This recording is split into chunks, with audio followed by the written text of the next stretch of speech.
Before we dive in, drop a quick hi in the comments. It may seem small, but trust me, it really helps YouTube share this story with more sci-fi fans like us. I'd love to see who's watching.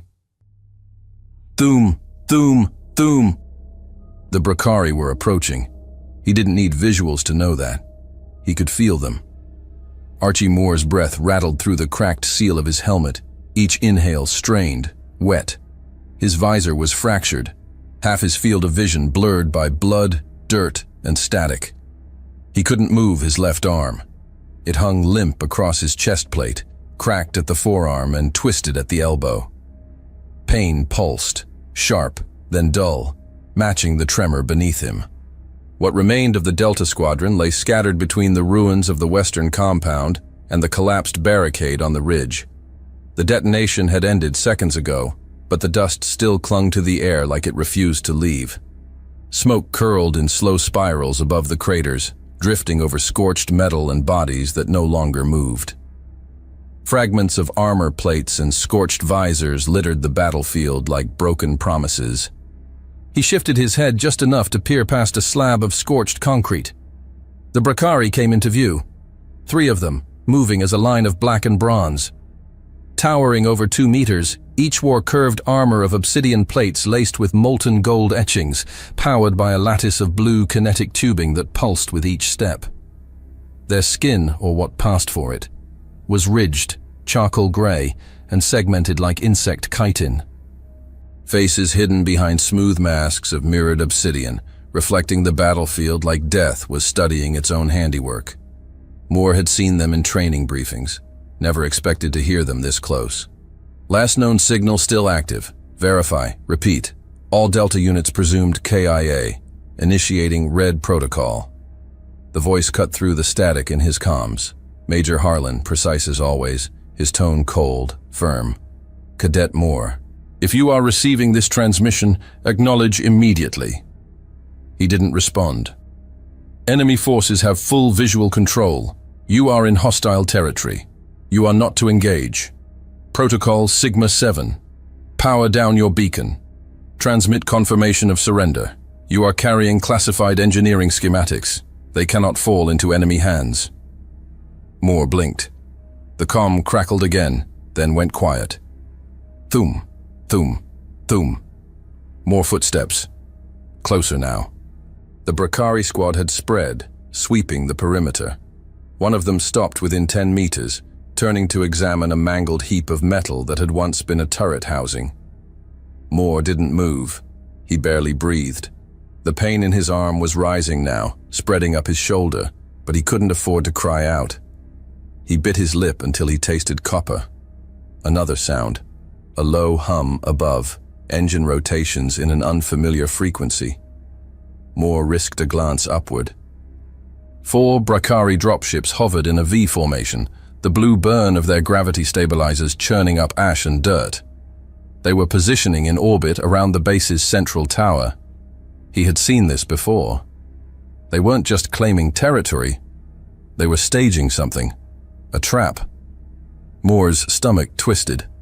If he followed the order, activated the surrender protocol, keyed the transponder, extraction would be impossible. The Brakari were waiting to use his signal like bait, and the squad sent to retrieve him would never see the ambush coming. The schematics in his data core weren't just classified. They held the layout of Juno 9's subterranean infrastructure, terraform controls, defensive junctions, energy routing lines. Nobody else knew the system. He did. 4 weeks ago, he'd been elbow deep in those tunnels with Senior Tech Officer Delaney, patching conduits, crawling vents, realigning half-dead stabilizers. They called it a punishment rotation for low scores. They had no idea it would save his life. His lips cracked open. "If I surrender," he whispered, the words sticking in his throat, "everyone dies." A pause. Moore stared at the interface, each option blinking like a countdown. Biosignal lock, distress beacon, location ping. Each one a beacon to death. His thumb hovered. No. He cut the signal. The comms died instantly, and the silence inside his helmet felt heavier than any order. Not surrender, not escape, just war now, on his terms. Above him, the Brakari patrol moved on. Their footfalls receded, toward the central tower, toward control points and comm relays and launch bays they thought were theirs now. Moore let out a slow exhale, pain flaring with the movement. The world tilted sideways. He had to move. With a grunt that nearly made him black out, he pulled his legs inward and twisted, dragging himself out from beneath the mangled chassis of a personnel crawler. Dust fell off his backplate in chunks. He pushed with one leg, then the other, scraping his body along the dirt until he reached a narrow maintenance hatch partially buried under rubble. It was small, rusted, barely visible from above. His good hand fumbled for the side panel, fingers slipping against the emergency lever. He tried again, and again. Finally, it gave a sharp click, and the lock disengaged. A hiss of pressure, a scent of burnt ozone. The hatch creaked open. Moore slid inside, vanishing into the earth. The hatch sealed behind him with a dull thud, swallowed by dust and debris as if it had never been there. Darkness took him whole. No sound, no light, just the crawl space and the war he was about to become. From above, the world thought he was gone. Below, he was just getting started. Above, the Brakari continued their march, unaware that their victory had come with an asterisk. And below, buried in shadow and agony, a cadet who'd just decided that surrender wasn't in his vocabulary, started crawling toward the one place on that cursed base he could still call home, the underlevels, where the real war was about to begin. The hatch sealed behind him with a hiss that faded into nothing, leaving Archie Moore alone in the bowels of the base. The air was thick with metal dust and coolant residue. His boots scraped against the grated floor as he crawled forward, one arm dragging uselessly at his side, the other guiding him down the narrow, claustrophobic maintenance tunnel. Darkness pressed in from all directions. He tapped his wrist module. The emergency interface flickered, damaged but functional. He switched to local override and engaged auxiliary tunnel lighting. A weak amber glow pulsed ahead, casting long shadows on rusted pipes and flickering cable lines. Moore paused, pressed his back against the cold wall, and listened. No footsteps, no comms, just the quiet hum of old systems not meant to run this long. He shifted his body with effort, reaching into the tool satchel at his belt. From the stitched pouch, he pulled a manual override key and a half-cracked tablet, one of the analog backups kept in case of total network failure. He tapped in a diagnostic ping. No uplink. He was off the grid now, exactly where he needed to be. He pushed forward, inch by inch, through a service shaft lined with tangled wires and decaying insulation. Every meter hurt. His broken arm throbbed in time with his heartbeat. But he moved. At a junction node, Moore paused and rotated a junction plate off its rusted mounts. He disconnected a burnt fuse line and rewired the path manually, redirecting power away from the outer base perimeter. As the new circuit sparked to life, he traced the wall with his fingers, eyes narrowing at a faded maintenance tag barely visible under the grime. Sublayer 03C, Origin Core Access, Auth Level D. Good. He turned left. The tunnel widened into a half-collapsed sub-corridor. Shattered light panels hung loose above his head, swaying with every distant impact. He skirted the edge of a fractured floor panel and ducked under a bent steel beam, the sharp edges inches from his faceplate. Flash. Memory overtook him without warning. 3 weeks ago. He crouched in this same tunnel, elbow deep in a faulty coolant relay while Senior Tech Officer Delaney barked instructions through his headset. Moore, that bypass won't hold if you run both junctions through it. Split the feed, stabilize the current, then test load capacity. He had done it, online. Delaney had just grunted in approval. No congratulations, just the next task. Back then, he hated it. Now he owed Delaney his life. The memory faded. He reached a bulkhead door and keyed in a code manually. The panel didn't respond. Come on, he muttered. He yanked the access cover loose and crossed 2 live wires with a short burst from a plasma cutter. The door opened halfway before groaning to a stop, Just enough. He squeezed through and entered a room unlike any he'd seen on any standard base schematic. The walls were older, reinforced durasteel rather than plasteel composite. Vents were thicker, round, and twisted like arteries around a central control cluster. Dust lay undisturbed across everything. Forgotten tech. He had found it. A control center from the first-generation Terraform team, those who'd colonized Juno 9 before it was considered strategically viable. He moved slowly through the space, brushing aside a loose cable hanging like a noose from the ceiling. Control consoles blinked weakly, some still displaying half-rendered UIs in old formatting standards. One, a rust-colored terminal near the far wall, emitted a slow, rhythmic beep. Moore approached and wiped dust from the screen. The display pulsed to life. Terraformation defense systems, local node warning, system inactive, manual override required. He scanned the remaining data logs, most corrupted, others left half-finished. Report 342A, Lieutenant K. Bressman. Atmospheric spike triggered cyclonic collapse. Crew 2 unresponsive. Requesting evac from Subsector 9. Wind shear tore the scaffolding from Sector Delta. No stable exit. Operator Byrne presumed dead. Transmission interrupted. Another. Log 351C. Commander Jacob Ayres.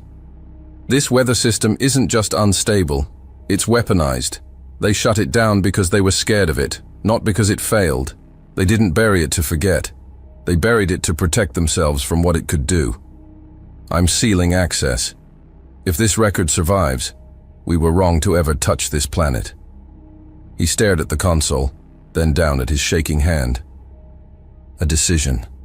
He could wait. Hope the Brakari didn't find the data. Let someone else clean up the mess. Maybe they'd even give him a commendation for surviving. But then he remembered the sound of the Brakari ships above, the way they moved with purpose, the way they always used bait. He remembered the voice on the comm, cold and absolute. No. He reached for the manual controls. The console resisted. The interface flickered erratically as he cycled through the bypass sequence. The system wanted remote verification, something he couldn't give it. Moore gritted his teeth and accessed the junction board under the terminal, wrenching free the circuit lock and forcing a bridge between power conduits with a salvaged strip of plating. The screen blinked again. Manual command path engaged. A new set of yes or no options appeared. Activate sector wind field. Activate thermal destabilizer. Unlock seismic control layer. He didn't hit them yet. One mistake, and the whole section could go up in plasma. The system was barely holding together. Half the modules were running on backup from decades-old capacitors. Most safety interlocks were tripped, fried, or removed outright. Nothing about it was safe. But it might be enough. He exhaled and sat down on the grated floor, his broken arm limp against his side. Sweat beaded on his forehead, and the edges of his vision wavered from exhaustion. He looked at the options again. This was it. There were no reinforcements, no protocols left to follow, just this console and the storm it could unleash. Moore reached into a cracked compartment beside the control panel and pulled out a laminated paper schematic, an analog fallback for the terraforming matrix. He unfolded it carefully, tracing lines with one finger. Pressure nodes, wind tunnels, energy relays, emergency kill zones. It would take time. He'd have to access each zone manually, some in collapsed areas. The risk was lethal. The chance of success? Low. But he'd fought worse odds just to survive the first 5 minutes above ground.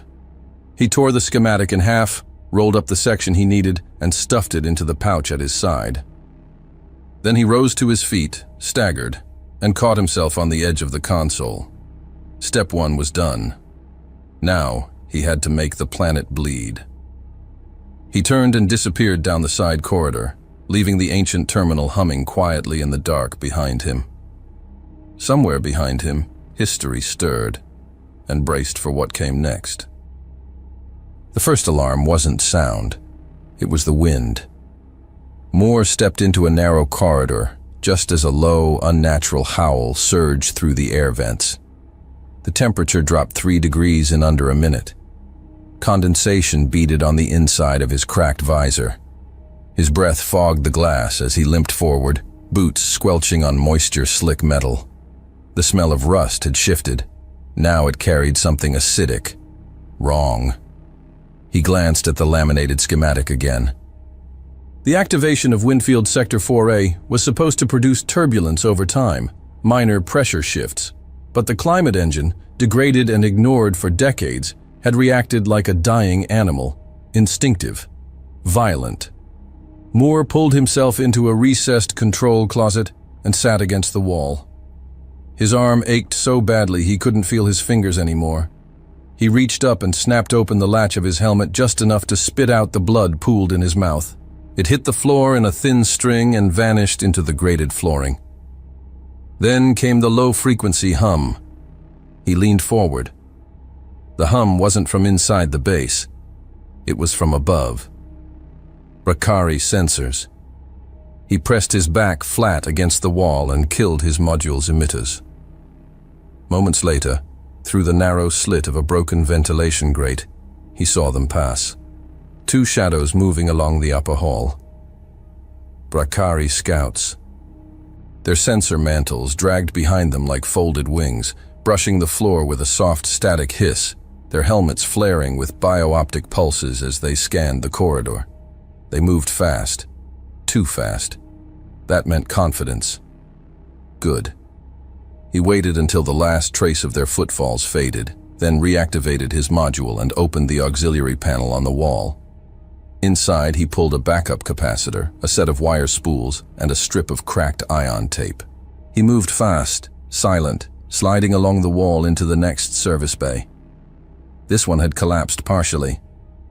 The overhead support beam had given way weeks ago, maybe more. A pile of structural plating lay buried under broken conduit. It was perfect. Moore kneeled with effort and began unscrewing the casing of a burnt-out relay box. He connected 2 of the capacitor wires to the exposed leads and ran the remaining length beneath the loose floor panel. From a side pouch, he retrieved 3 damaged explosive cores he'd scavenged from a downed autocannon an hour earlier. Warped, half-melted, but still volatile. He used ion tape to fix the first one to the floor's edge. The second, he nestled under the fallen beam. The third, he left unarmed, bait. He connected all 3 to a proximity sensor wired to the capacitor's power draw, then spliced in the emergency field spark igniter he'd cannibalized from his own EVA suit. He activated the failsafe and moved. Fast.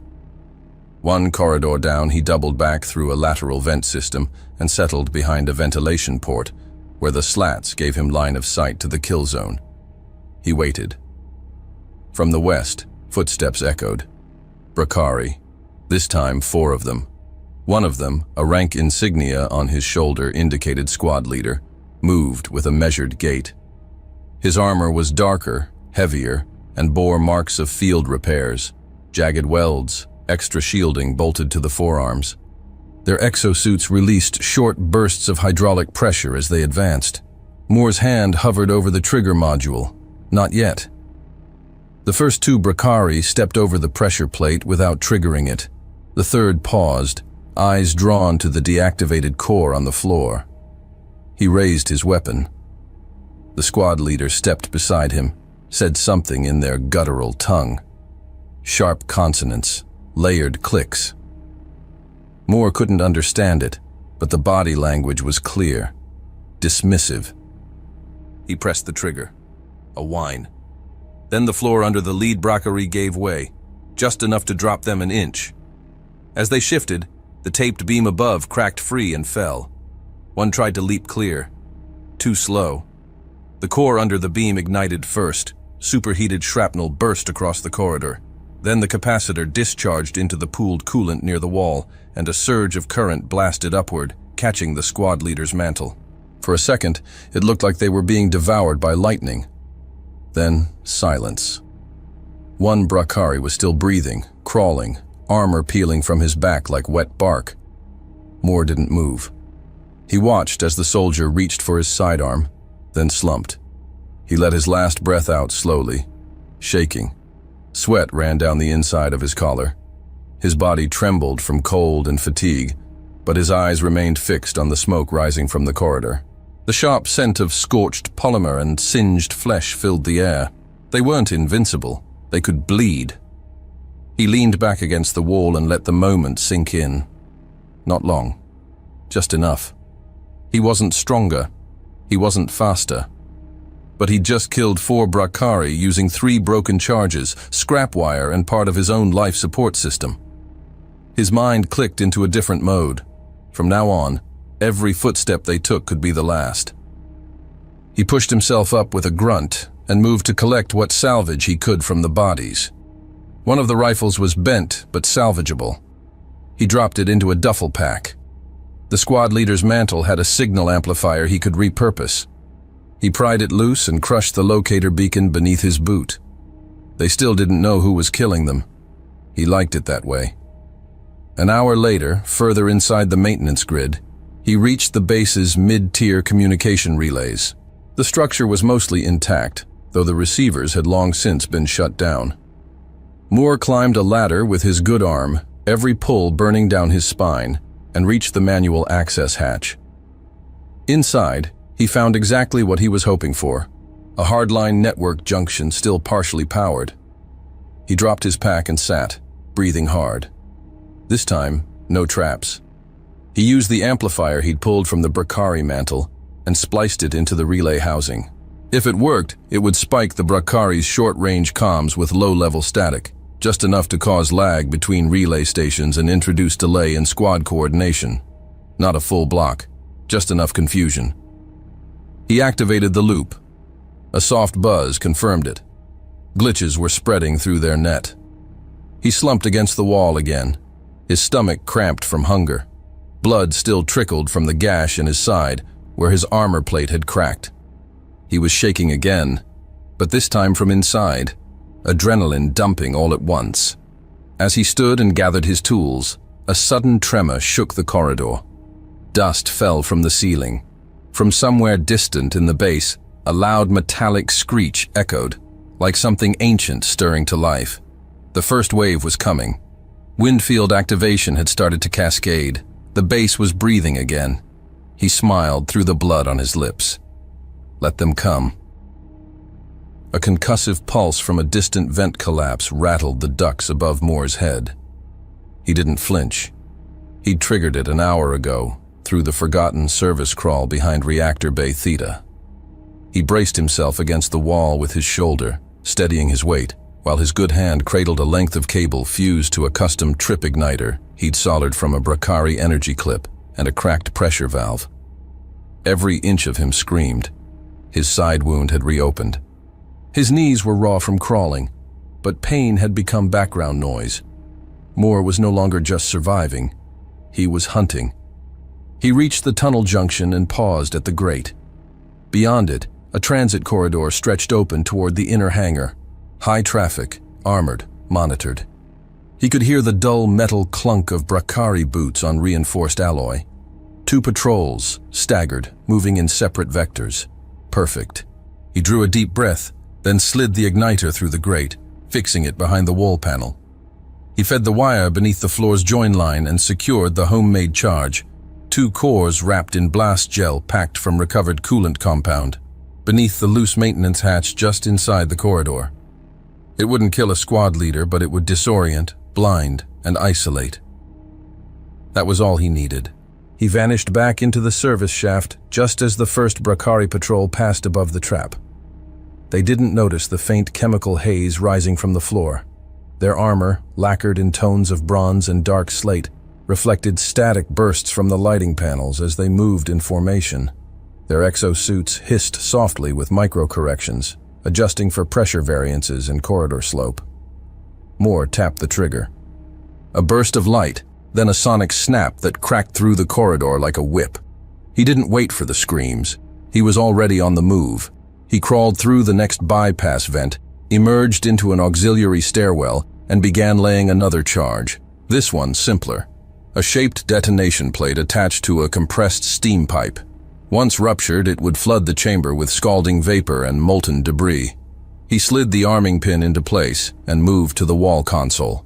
He flipped open the panel and manually rerouted the local sensor feedback loop to delay detection by 30 seconds. Just enough for him to disappear again. The map in his visor blinked twice. Alert. Seismic activity spiking in Sector 6A. Windfield 4A was cycling faster than predicted. Gusts had grown sharp enough to lift unsecured plating off walkways. Brakari logistics personnel were rerouting internal supply lines and armor deployment paths. Good. Chaos bred opportunity. He navigated to an elevator shaft locked since the early stages of the war. The doors had fused, but the emergency ladder still ran along its side. He rappelled halfway down using a severed fiber optic cable, then swung into a damaged hatch leading to the outer defense control ring. Inside, the old turret systems groaned with age and neglect. Cables dangled from exposed ceilings like nerves. Dust and corrosion clung to every surface. Moore accessed the wall mount and linked his cracked tablet to the relay port. A cascade of errors flooded the display. Coolant underflow, calibration drift, capacitor decay. He bypassed them. One by one, the ancient towers came online, their auto-targeting modules blind but functional. He set them to local pattern recognition and narrowed their IFF protocol to reject anything without a human biosignature. If the calibration drifted even slightly, the turrets would cut him down too. He didn't care. Necessary. He smiled grimly as the barrel of the first turret rotated for the first time in years and locked into standby position. A sudden tremor rattled the ceiling. Dust rained down. Another burst of atmosphere pressure swept through the corridor like a breath from the planet itself. He could almost feel the storm curling beneath the surface, waiting for permission to erupt. Back in the crawl space, Moore monitored the base's movement. Brakari deployments were shifting again. They'd pulled back from 2 northern corridors after detecting automated anomalies. They still hadn't realized they were being outmaneuvered by one dying human. Good.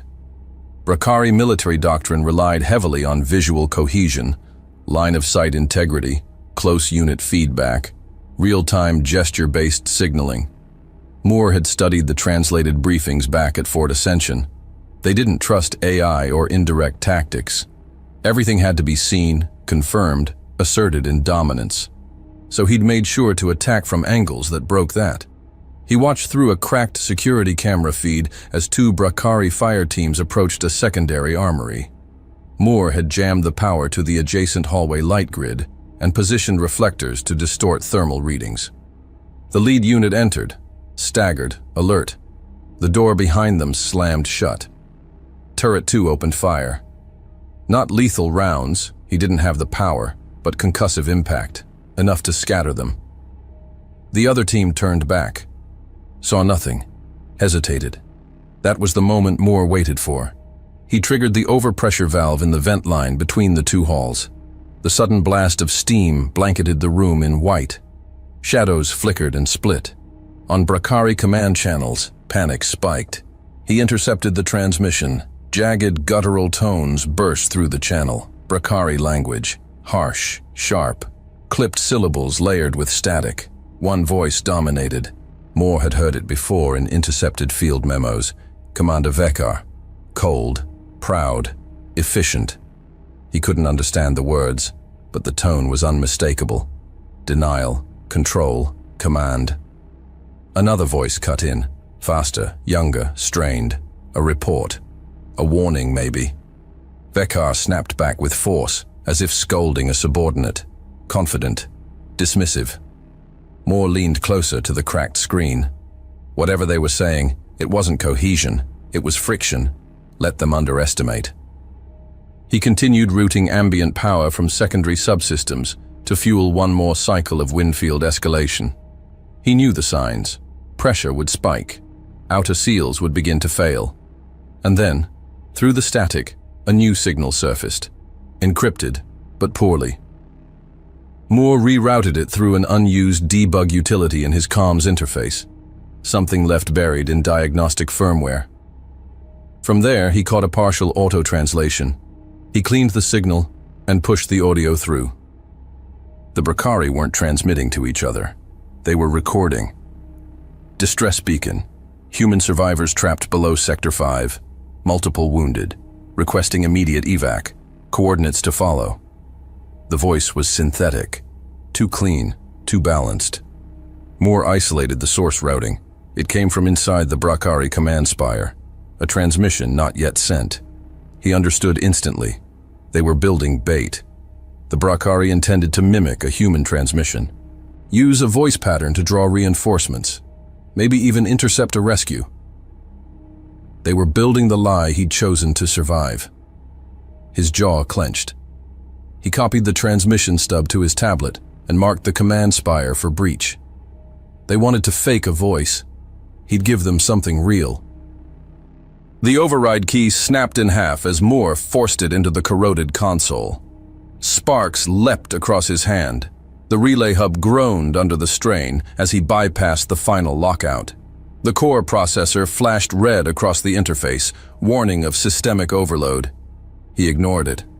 Outside the access panel, the pressure differential had already dropped 6 points. Winfield had reached Phase 3.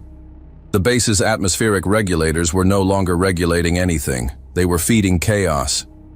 Through the floor vents came the sound of screeching metal, pipes expanding, walls groaning as if under tectonic pressure. Moore felt the weight shift above him.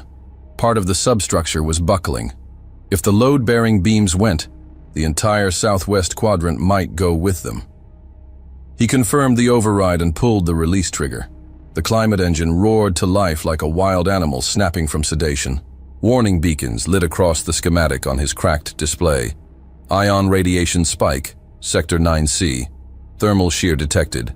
Level 2 ventilation grid. Pressure cascade, incomplete. Emergency dampers, offline. Moore stumbled back, bracing himself against the wall as the temperature in the corridor dropped 10 degrees in seconds. Then rose just as fast. His visor fogged. Blood smeared the inside, seeping through the cracked seams of his armor. A groan echoed through the ceiling. Then a sound like something tearing. He turned. The wall beside him ruptured. A sudden venting of pressurized air blew the door clean off its hinges, slamming it into the opposite wall. A shockwave knocked Moore off his feet and sent him skidding across the floor. He hit a support pillar and stopped, gasping. He wasn't sure how long he stayed there. Breathing, shaking, blinking through the blur of pain and the fuzzing static in his HUD. Then the base trembled again, and he forced himself upright. He limped into the adjacent junction corridor, hand pressed to his ribs. Something was wrong. Sector 12's relay node wasn't responding. The storm had knocked it offline. If he didn't get it back, the entire climate chain would desynchronize. He'd lose the pattern. The chaos would become indiscriminate. He reached the manual ladder and started climbing. Every rung tore at his shoulder. His fingers were numb, his vision narrowing at the edges. By the time he reached the access hatch, his legs felt like stone. The hatch wouldn't open. He slammed his fist against the panel. Nothing. He gritted his teeth, pried the casing off with the edge of a snapped torque wrench, and crossed the ignition leads manually. Sparks kissed his glove. The hatch hissed, then gave. The room beyond shimmered like a furnace. Pipes along the wall hissed violently, bleeding plasma and coolant into the chamber. He could see the relay housing, but it was 10 meters across open floor now, slick with conductive fluid and glowing heat fractures. He hesitated, only for a second.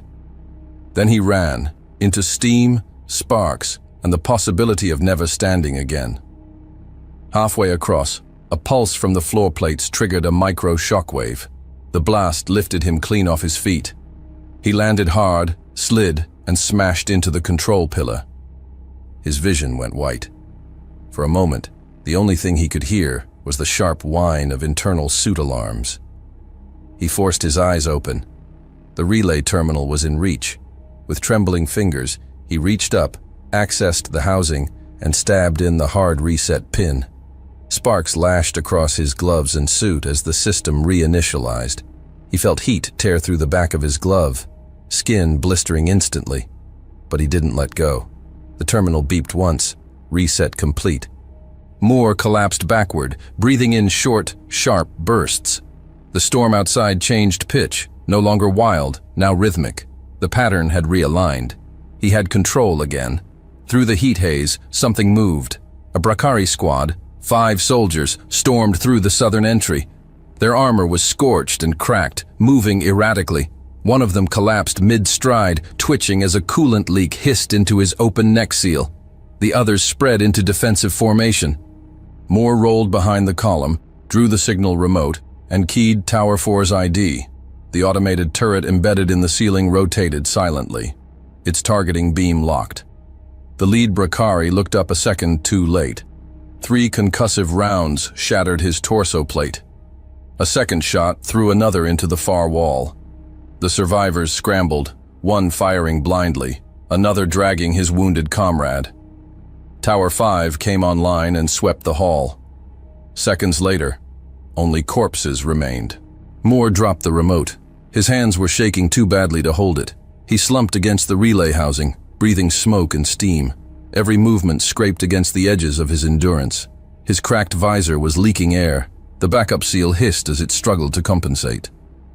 He blinked at the screen on the wall-mounted security console. A new sight, Brakari, hesitating. The feed flickered, but he saw it clearly. 4 soldiers standing at a junction, weapons raised, but not advancing. One shouted at the others. Another turned around. They weren't organizing, they were arguing. Then came something rarer than fear. One of them dropped his rifle. Moore stared. Brakari didn't retreat, didn't question. But these weren't elite units.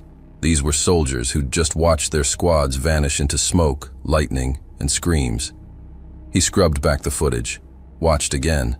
The last one in line looked back before following. His helmet turned slowly, scanning the corridor behind him. Not the posture of hunters, the posture of prey. There was no satisfaction in the image, no comfort, just proof that they were breaking. He pulled himself upright and staggered to the outer viewport node. The reinforced glass had fogged, but he could still see out into the courtyard through the cracks. The air shimmered. Thin arcs of radiation flicked like blades across the open field. Torn banners flapped uselessly against slagged steel. The Brakari had dug in. They'd built trenches. Makeshift bunkers. Some were still moving, repositioning turrets, dragging wounded. He tapped the next turret sequence. Tower 6, southeast quadrant. It whined to life, then locked on. A beam shot across the field, precise and lethal. It tore through a comms repeater and vaporized the squad near it. Brakari scrambled, no coordination, no counterfire, just panic. He triggered Tower 7. Another precision strike. A fuel tank went up, and flames spilled into the trench network like liquid light. Moore could barely stand. His legs gave, and he dropped to his knees. Vision flickering. The storm roared outside. The air inside the chamber was heavy, like breathing through wet cloth. He coughed blood, wiped his mouth, and crawled toward the edge of the console. He pressed one more command into the panel, hand trembling. Pressure spike. Layer 9. Time to detonate. He leaned against the bulkhead and let the world tilt. Voices crackled through the damaged relay. Brakari screaming, some in command tones, others raw with something worse. They weren't fighting now. They were fleeing. No pride left. No anger. Only the sound of boots pounding the floor in retreat, and the silence that followed. The edges of his vision collapsed, but the war kept breathing without him. The cadet who wouldn't surrender dropped into the dark, lungs burning, world screaming, storm still roaring. The scout ship dropped from high altitude, with its sensors darkened and thrusters cooled. Standard recon insertion profile. It sliced into the upper atmosphere of Juno 9's southern hemisphere, gliding through radiation plumes and storm bands, so thick the clouds glittered with ionized dust. The pilot, Lieutenant Anders Stone, squinted at the rising thermal interference on his heads-up display. "Command, this is Echo 2-1. I have visual on the target zone. Atmospheric densities off the charts. Turbulences! Wait! The forward sensor array screamed. A bolt of energy surged up from the ground without warning, narrowly missing the hull by meters. Shields flared white. Warning klaxons burst across the cockpit. Missile lock. Type G coil gun signature. It's automated. I'm hit. I'm hit, but gliding. Pulling up. Pulling out. Stone yanked the controls. The recon ship's aft plating peeled under the impact shock, but the stabilizers held long enough for him to burn altitude and vanish into cloud cover. Back on the bridge of the UHS Resolute, Admiral Royce Tanaka stood motionless as the data streamed in. His weathered face remained unreadable, but the officers around him flinched as the feeds stuttered, showing the near-miss frame by frame. The tactical officer, Major Eli Barrett, leaned forward. "Sir, look at the heat map." The screen shimmered. Atmospheric models projected a spiraling system of radiation flares, barometric collapses, and isolated shock zones. Tanaka narrowed his eyes. "That's not natural." Barrett tapped in an overlay. "There, those storm corridors, each one has a delay pattern. Intermittent bursts, directional containment. That's not chaos, that's planning." The science officer, Dr. Nadia Renner, stepped forward from the back console, adjusting the calibration. "It's terraformation code. Old protocol. Military grade. Juno 9's core systems couldn't run that on their own. Not anymore. Someone's doing this manually." Tanaka's voice was low. "Human." Renner nodded once. "It's a signature." The Admiral turned toward the comms officer. "Send a signal. Shortwave burst only. Encoded in old Earth Fleet binary. Make it simple." "Aye, sir. What message?" He thought for a second. Then, "If someone's down there, they already know what they're doing. Just tell them we're coming." Below, deep inside the base, Moore stirred. His eyes opened slowly. Pressure slammed into his ears. The storm above was reshaping air pressure in the lower sectors. Every breath felt like it had to be earned. The console beside him flickered, struggling to stay online. The relay caught the transmission fragment before it collapsed. A line of audio cut through static. "If anyone's there, keep going. We're on our way." Moore didn't move for several seconds, just listened. Then, with effort, he rolled onto his side. Blood stained the floor beneath him, but his hand found the edge of the console. He pulled himself up, trembling. His ribs screamed, his knees buckled, but he stood. The message repeated once, then cut off. He exhaled. Not relief. Focus. They were coming, but not yet. He turned back toward the defense systems. A command panel still blinked, weak but functional. Tower 8 was still offline. He keyed in the manual calibration sequence and forced the override. The barrel above the northeast trench lock whined and rotated into position. Outside, Brakari movement had changed. The enemy was no longer advancing. They were moving laterally, trying to regroup near the outer edges, where wind shear and EM pulses were weakest. Retreat corridors. Moore studied the map, blinking blood out of his eyes. He saw the pattern. They were falling back, trying to escape. He wasn't going to let them. He rerouted pressure valves along Corridor Delta and opened all secondary exhaust gates. Heated gusts poured through access halls, forcing Brakari units to scatter and change formation. He re-engaged turrets across their fallback line, not to kill, but to corral. Every path that led away from the base collapsed in flame or wind. They had nowhere to go. Inside the main compound, Brakari squads clustered near cargo lifts and staging bays, dragging crates, salvaging armor, barking orders in sharp, guttural bursts. Commander Vekar emerged from a steel-shielded forward post, his armor streaked with ash. One side of his helm had cracked, exposing bone-like dermal plating beneath. He shouted something at the crewmen near the evac shuttle. They hesitated. He struck one across the head, knocking the Brakari to the ground. Another flinched, but didn't move. Above them, Tower 8 spun. Moore didn't fire. He waited. He activated the vent flow beneath the launch pad instead. A burst of wind and plasma shot upward, flipping the shuttle onto its side.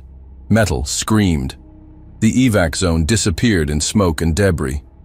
Panic rippled through the survivors. Moore switched channels, toggling to a dormant speaker node embedded near the East Trench, a leftover from the early colony days. Static cleared. Then his voice, rasped, burned, and low, carried into the open air.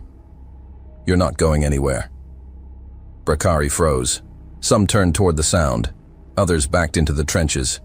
A few dropped their weapons entirely. Vekar stared at the speaker, his cracked visor catching the flickering glow of nearby fires. The lower half of his mask was scorched black, and a faint tremor ran through the armor at his throat. His stance was rigid, fists clenched, but his head tilted slightly, uncertain, like a predator that had just realized it had stepped into another hunter's trap. Moore cut the feed. They would break themselves now. He opened the final sequence. Localized weather collapse across the exterior ring. Wind, heat, and radiation. Time to converge. The trenches they had dug to protect themselves would turn into coffins. He watched the simulation run. The storm spiraled inward. Still breathing hard, he stepped away from the console, staggered toward a collapsed girder, and leaned against it. The pain was constant now, blurred. But the enemy was cornered. For the first time since it began, Moore wasn't trapped. He was the trap. For a few seconds, there was only wind. Then everything snapped. They didn't charge. They flooded, like something breaking.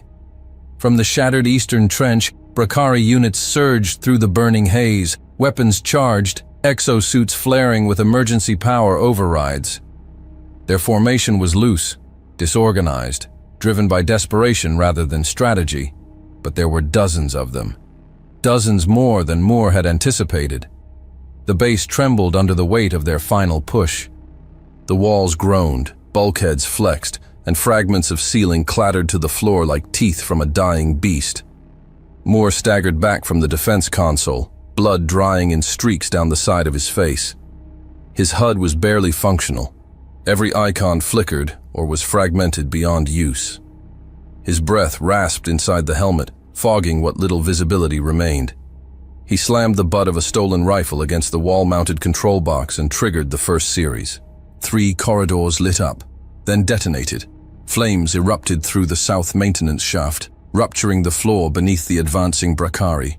Screams tore through the vents as bodies dropped into the utility tunnels below. Another group ran straight into a plasma tripwire web Moore had stretched between 2 blown-out stairwells. Energy arced and snapped, cutting clean through armor, flash-burning flesh and metal in equal measure. He rotated back toward the command interface. A structural scan pulsed across the map. Moore redirected power to the seismic nodes beneath Section G.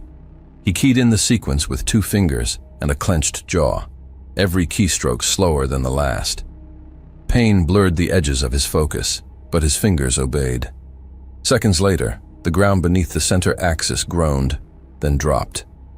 A controlled micro-tremor triggered a subsurface collapse. Whole sections of the tunnel folded inward, dragging Brackari support crews and heavy weapons units into a sinkhole of fractured plating and pressurized steam. Pipes exploded like buried ordnance, and the floor heaved like an ocean under artillery fire. They were falling into their own momentum. Moore could barely keep his eyes open. Across the main viewport, the storm twisted into a new shape. Green lightning cracked through the clouds, high-altitude chemical reaction. It struck the outer shell of the base and crawled down its spine like a living thing. Then the rain came. Not water, acid. It sizzled across the ruined metal walkways, steaming on contact. Brackari infantry dove for cover. Those who couldn't reach it in time flailed as their suits began to corrode, joints locking, armor plates melting into flesh. Moore could see them from the external feed. Many dropped to the ground and tried to dig into the dirt. One clawed his way into a storage alcove and curled into a ball, limbs twitching until the camera burned out. Inside the base, Vekar rallied what was left of his command staff. They met in a half-collapsed bunker, lit by flickering red lamps and the blue static of failing monitors. The air was thick with burned insulation and the stink of panic. His voice barked orders: reroute squads, retake the control center, find the human. But the responses were fractured, incoherent. "No more units," someone growled. "We lost the forward squads. No response from Echo Lance." "We still hold the armory," another started. The doors slammed open. A Brakari trooper, faceplate shattered, staggered in, leaking coolant from a shoulder breach. "They're firing on each other," he snarled. "Tunnel 4, our own flank opened fire. They thought we were deserters." "They're not wrong," spat a junior officer, voice sharp with panic. "You want us to die in that storm for nothing?" Vekar reached for his weapon. The officer drew first. 3 shots. Close. Final. When the smoke cleared, Vekar was gone. Crumpled. Cooling. The survivors turned on each other in an instant. Screams and weapons fire filled the corridor. Elsewhere, a lone Brakari, his armor scorched and pitted, stepped into view of an interior camera. He dropped his rifle, raised both hands.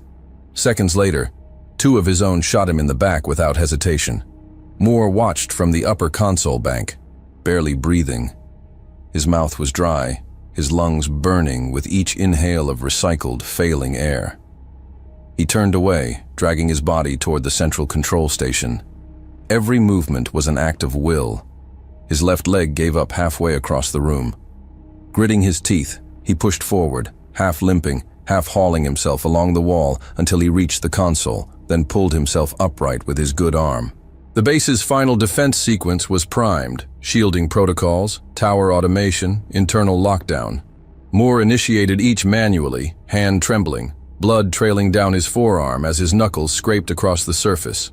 The screen hesitated, then accepted. External defenses re-engaged with full autonomy.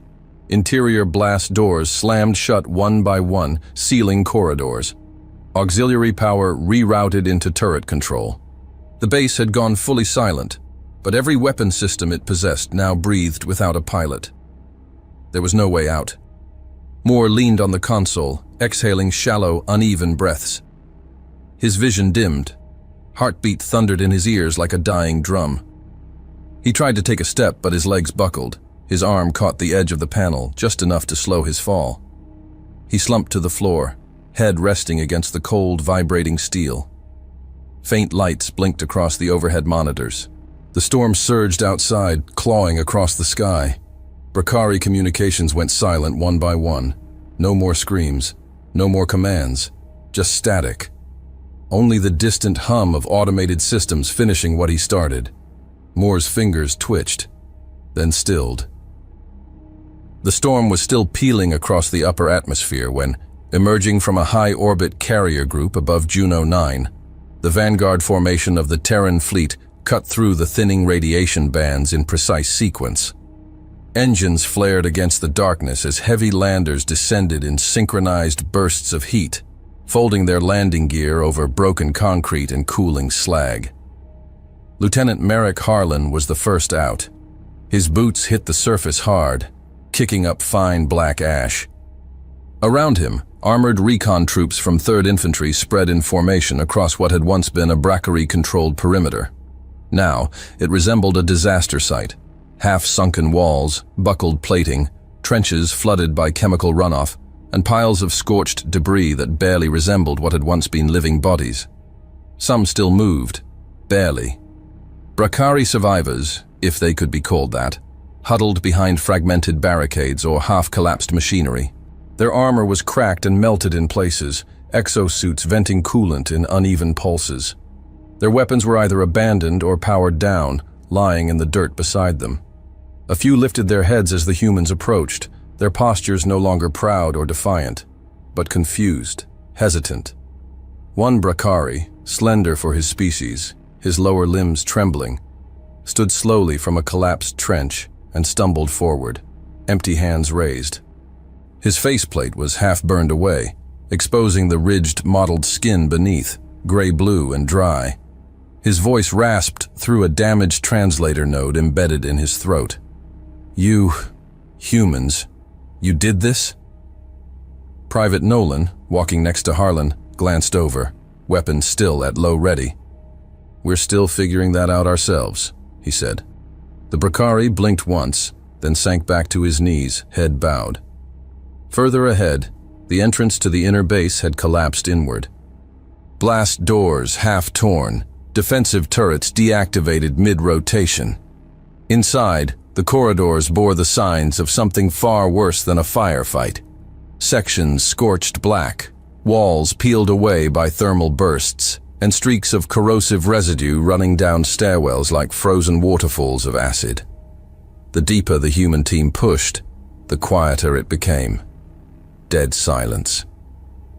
Not the alert tension of an occupied zone, but the kind of quiet that clung to places after something irreversible had happened. They passed through 3 separate sealed sectors before reaching a bulkhead that had been manually forced open, jagged, bent at the corners, blackened by fire. Inside was the control nexus, and in its center, against the far wall beneath a dead console bank, lay a man. He wasn't moving, but he was alive. Moore sat half upright, one shoulder pressed to the wall, head tilted slightly forward, blood streaked down his temple and jaw. His armor was broken in at least 3 places: a cracked chest plate, a shredded gauntlet, and exposed leg plating fused with internal components. The emergency lights above cast him in uneven red and orange flashes, like a man caught between breathing and fading.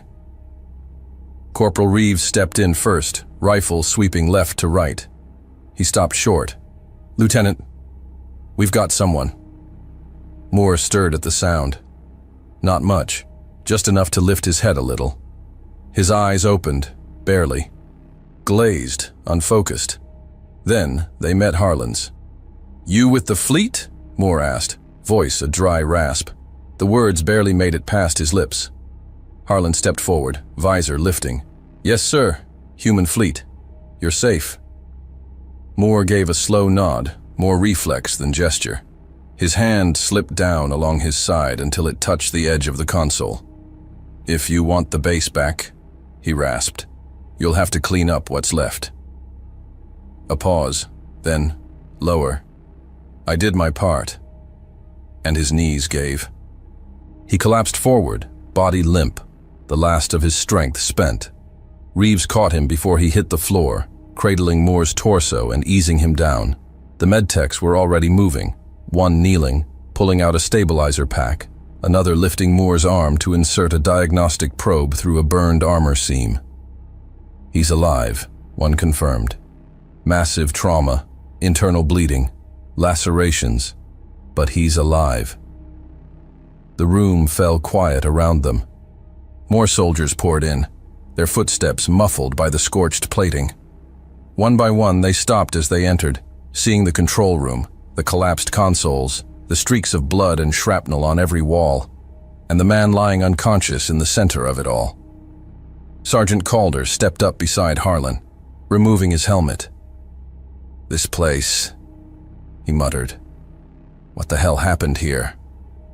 Harlan didn't answer right away. He looked at Moore, still breathing, barely. The man's fingers twitched faintly against the floor, his pulse weak under the scanner's feed. But there, he turned toward the comms officer behind him. "Patch me to the fleet." A beat, then, "Channel open." "Command," Harlan said, voice steady. "This is forward ground team. We have a survivor. 1 human, unassisted. Base is secured. Repeat, Juno 9 is under human control." A pause on the other end. "Confirmed. Stand by for full medical and engineering support." The line clicked off. Outside, the clouds were breaking. The worst of the storm had already passed. Wind carried flecks of scorched ash across the upper trench line. Engineers in atmospheric suits moved to seal radiation leaks. Drones lifted into the sky to scan structural damage. One of them passed over the north ridge and paused, capturing an image of a single Brakari banner impaled on a shattered spike of steel, fluttering slowly in the aftermath. Moore didn't see it. He didn't see the soldiers that paused when passing him, the way they looked, half in awe, half in disbelief. He didn't see the expression on Calder's face when they carried him out of the command center like he weighed nothing but ash and armor. He didn't feel the way the medtech whispered, "Hold on, just a little longer," or how they kept checking his pulse every 20 seconds, like losing him now would undo the entire mission. He'd already done what needed to be done. He'd turned the worst place on Juno 9 into something no Brakari would ever walk into again. And when they lifted him into the evac shuttle, wrapped in emergency mesh, the base behind him still burned, not with fire, but with the cold, humming glow of a system that had never been built to be held by one man. But it had been, because he was. Hey there, space human. I'm really curious about your thoughts on this video. Drop a quick comment and let me know what's on your mind. Or just say hi if you prefer. Either way, I'd love to hear from you. Oh, and one last thing. Every great soldier knows that to survive and become a hero, taking care of yourself is key. So before you go, check the pinned comment. Trust me, it's important. And I've chosen another video for you to watch. Just click the card here, or here if you want the whole playlist. See you there.